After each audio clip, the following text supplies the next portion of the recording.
But first, the Bellydance superstars in the Magic City, the man behind the show, Miles Copeland. We're going to hear from the man who managed Sting, the Police. He's got great stories to tell. That's next. Nice little resume. He's managed Sting and the Police, co-founded and managed IRS Records, which boasted groups like REM and the Go-Go's in the 80s.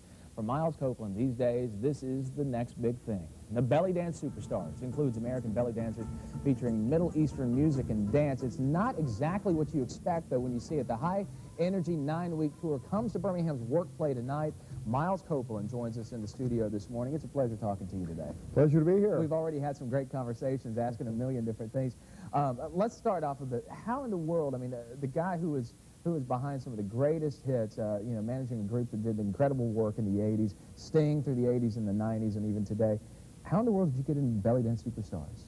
Well, it actually started with Sting. I was listening. Of course, when I grew up overseas, and my father was in Birmingham, Alabama, and ended up in the CIA, which again is kind of a weird thing. But yeah. So I'm in Beirut. Of course, I'm hearing Arabic music all the time, but didn't think a lot about it. I was 500% American, clamoring for American records. But I was in Paris one day, and I was listening to a radio station. I heard an Arab group singing with kind of Western influence, and it was the combination of Arab music and Western music, and I went, man, this is incredible, you know.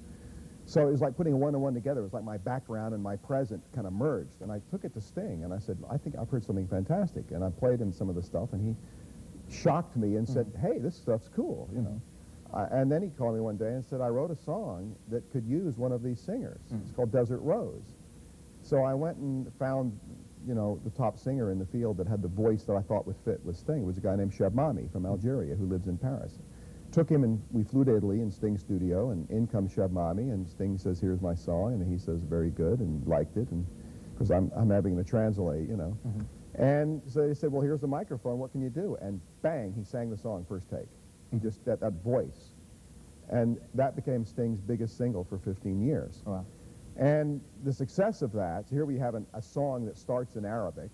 It was successful. All of a sudden, all the big Arab superstars thought, wow, there's an American who is interested in an Arab? So I started getting phone calls from all these huge superstars, and would I put their records out, which of course I did. Then I found, there was interest. And one day I thought, well, I'm going to spice up one of my promotions here and bring in some belly dancers. Then I discovered people showed up to see the belly dancers. So I'm thinking, the hell with the musicians, I'll book the belly dancers. You get the belly dancers. So then I get the best of both worlds, have artists that are here, beautiful girls. Well, if we can take a look one more time. Now, this is something interesting as well, as one of the performers that you'll see on stage tonight is from Birmingham, is from this area. And did she see this and you picked her up along the way on the last leg of the tour? Is that how it worked? Well, I'm sort of known for being a little bit, let's say, a maverick. The Police, for instance, everybody thought I was crazy. So I had this idea about creating a river dance with Arab music and Arab dance. And I got a phone call from Perry Farrell from Jane's Addiction saying, would you do Lollapalooza with your belly dance show? And first I'm thinking to myself, what show? I haven't really got it together yet. But I said, sure, so we got a show together. When we toured the country, we did a show in Birmingham, and we invited a guest dancer from the local city in each town. And the local dancer here was Petite Jamila. So I had everybody call me and say, hey, this is a fantastic girl.